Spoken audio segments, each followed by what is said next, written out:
Welcome to the RaceSafeH20 training video. To begin, we'll show a brief installation of the unit to an existing fitting kit. The unit is connected to the mount by the adjustable knuckle. The blue connector is marked Wi-Fi and must be connected to the appropriate aerial lead. Middle green connector is marked GPS. Yellow connector is marked Iridium. It is important to note that this connector is a left-hand or reverse thread. Unless directed, the red cap GSM connector will not be used. Plug the power lead in carefully, making sure not to force pins if misaligned. Note that there may be variations of connector plugs. Once the correct position, allowing maximum visibility, has been found, the unit ball and clamp must be tightened firmly to minimise any form of movement in competition. The unit is now properly connected and will boot up, running initial tests and acquiring satellite lock. The unit will display this screen awaiting event commencement. Trip meters, clock and speed, displayed in miles per hour, are now active. Course time is displayed at the centre of the screen. Directly below that is the distance travelled into the course. Below this is the speed the boat is currently travelling. The right hand column shows boat number, synchronised satellite time, a resettable trip meter, which is reset by pressing the white button below, and average speed between checkpoints. The display brightness can be adjusted by pressing the centre two buttons as marked, but please ensure maximum brightness is selected during the daylight hours. 10 minutes prior to race start, the unit will automatically display a countdown timer.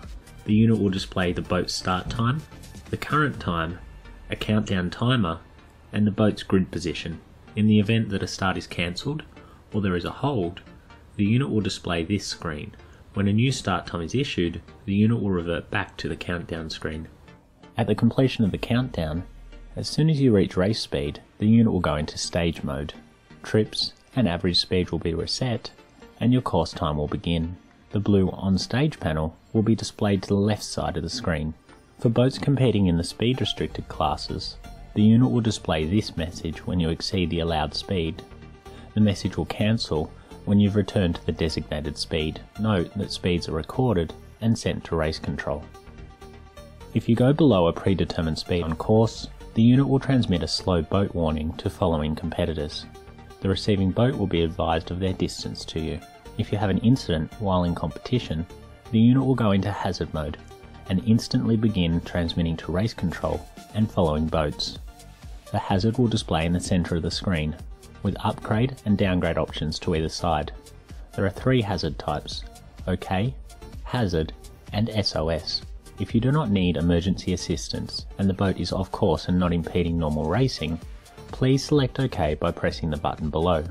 If you do not need emergency assistance, but the boat is on course, ski is still in the water, or the course is otherwise affected, leave it as transmitting the hazard option. Note this is automatically selected as soon as the boat stops on course. If you are just coming around to pick up a skier, leave the hazard option transmitting.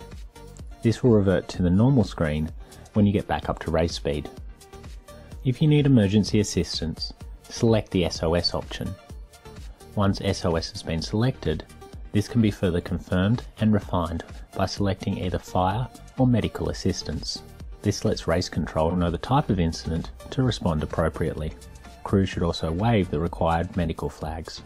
If you're the first boat on scene, make sure you also set your unit to the appropriate hazard. This gives race control invaluable confirmation of earlier messages sent, or in the event of catastrophic destruction of a unit, will alert race control to the situation.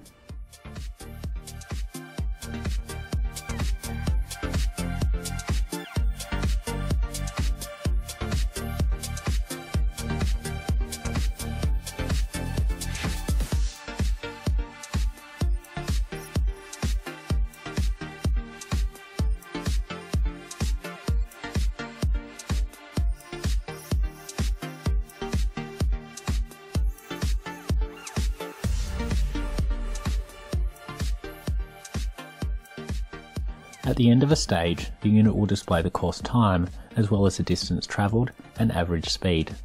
Pressing the option button will bring up a further screen which will list all stage, marked S, and transit, T, times collected since the unit was powered up. Scroll through stages with the next and prev options. This screen also gives you the ability to send a manual hazard by pressing the Send Hazard button with the same upgrade or downgrade options as shown earlier. Press either center button to cancel. If at any time the unit loses power, it will display a red power lost warning at the top of the screen. The units are equipped with internal batteries, however these can only charge when connected to power, so it is important they are kept powered up at all times to prevent the battery from draining. At the completion of the event, or in the case of early retirement, please remember to disconnect the unit's aerial and power leads and return it to the RaceSafeH20 tent. If you have any questions about RaceSafeH20, please come and see us at the event or drop us an email.